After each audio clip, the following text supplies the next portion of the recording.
ازيك حبايبي؟ عاملين ايه؟ يا رب تكونوا بخير وبصحة وبسعادة دايما يا رب. وحشتوني، والنهاردة جالكم بحاجة حلوة كده جميلة. في بناتنا وفي كتير بيشتكوا ان البسبوسة بتطلع ناشفة معاهم وما بتكونش ناجحة. هنعمل البسبوسة بأسهل وأبسط طريقة زي ما احنا متعودين. اديكم شايفين وهي بتتقطع طرية وجميلة ومرملة، احلى واجمل ما هتشتريها من بره. والحاجه بقت غاليه قوي، قومي اعمليها لاولادك ووفري واكليهم وابسطيهم، وان شاء الله كده دايما الحلو كله ياكلوه في بيتهم باذن الله. يا رب اكون دايما عند حسن ظنكم، واكون بعمل لكم كل حاجه بابسط واسهل طريقه زي ما احنا متعودين مع بعض. بص، الصينيه بتتكلم عن نفسها، حاجه عظمه من الاخر. يلا ونشوف عملنا احلى صينيه بسبوسه بانهي طريقه. النهارده هنعمل البسبوسه بدقيق السميد. هنجيب مع بعض كوبايتين دقيق سميد، وطبعا هو موجود وسعره في المتناول. عايزه تجيبيه سايب، عايزه تجيبيه اكياس، إيه اللي يعجبك. عندنا كوبايتين سميد، انا كنت معايراهم وحبيت اوريكم ان هما كوبايتين سميد. وطبعا الكوبايه هتكون كوبايه معياريه لكل حاجه. اهو قدامكم كوبايتين دقيق السميد، هننزل بيهم كده. هتطلع النتيجة معاكي في منتهى الجمال، وهعمل لكم كمان الجاهزة وهتطلع معاكم برضو في منتهى الجمال. هعمل لكم كل انواع البسبوسة، وان شاء الله هتكوني اشطر واشطر واحدة في البسبوسة بإذن الله. وحطينا مع بعض نص معلقة شاي بيكنج باودر، ومعانا رشة الملح. كده المواد الجافة بتاعتنا ناقص حاجة واحدة بس. هنجيب مع بعض هنا السكر بتاعنا. معانا هنا عندك سكر بودر، عندك سكر مطحون، ربع كوباية سكر، وهننزل بيها على المواد الجافة كلها، وهنقلب تقليبة حلوة قوي عشان نحس كده ان كل حاجة دخلت مع بعضها وكل حاجة موجودة. عندك بقى هنا كوباية زبادي، عندك الحجم العادي الحجم الكبير اللي عندك انزلي بيها كده اهو. ونقلب برضو بحيث ان الزبادي يدخل مع البسبوسه، هي ما بتحتاجش تقليب كتير. وهننزل هنا بنص كوبايه سمنه، ويا ريت تكون زبده بقى، هتبقى احلى واحلى وهتديكي الريحه والجمال الحلو بتاع البسبوسه اللي بتشتريها من بره.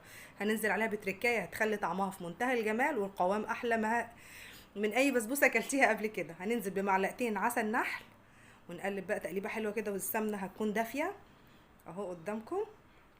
مسيحينها يعني مش مخلينها سخنة طبعا. اهو قدامكم، واحنا عملنا مع بعض البسبوسة المكرملة قبل كده.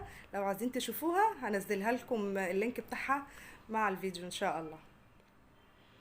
اهو هنقلب بقى كويس، واحنا عارفين ان البسبوسة ما بتاخدش تقليب كتير ولا عجن. البسبوسة تقلبتين كده بحيث ان تتجانس كل حاجة مع بعضها زي ما انتوا شايفين.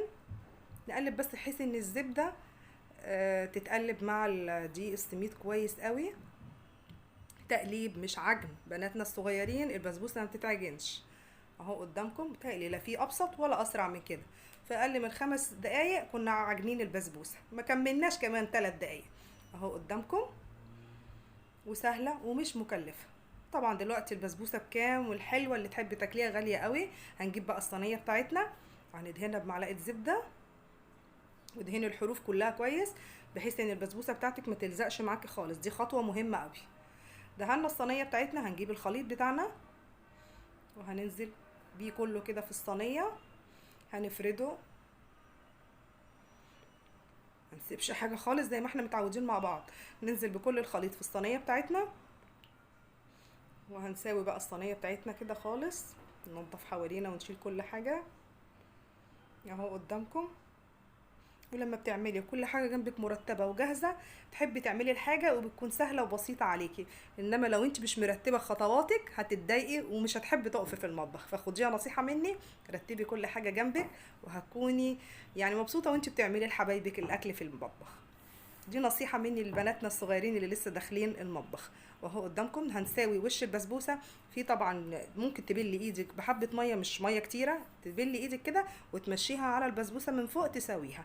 عايز تعملي البسبوسة بتاعتك سادة براحتك، عايزة تعمليها بمكسرات بأي حاجة نفسك تحشيها احشي. انا كان عندي حبة بندق فرحت عاملاهم على وش الصينيه.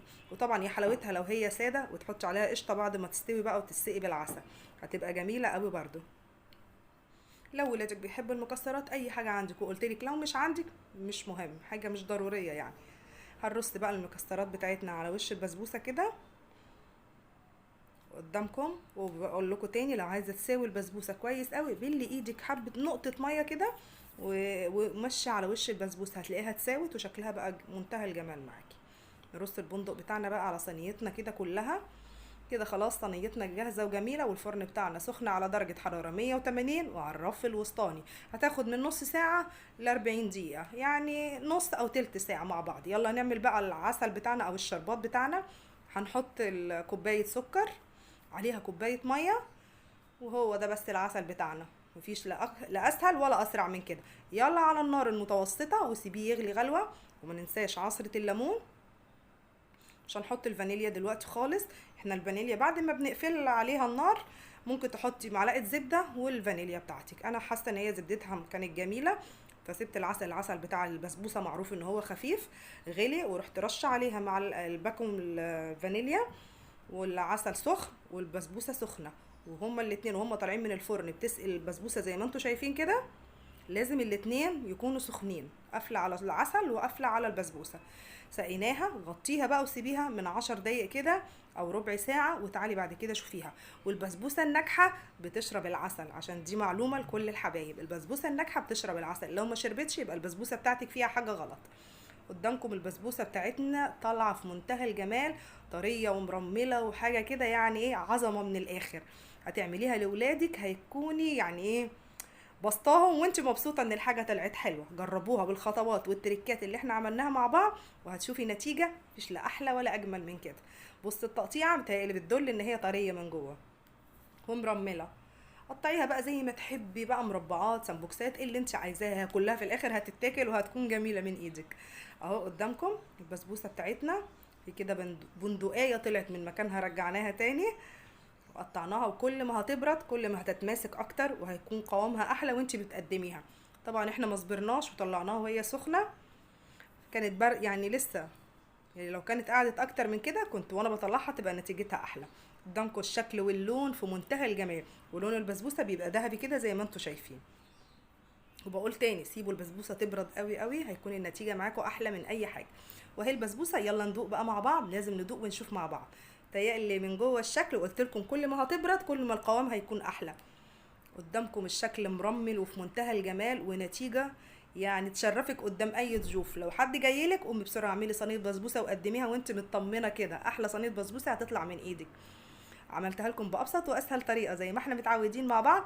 ما تنسونيش باحلى حاجه منكم الدعوه، واللي ما اشتركش ينزل يشترك ويفعل الجرس عشان يوصل له كل جديد.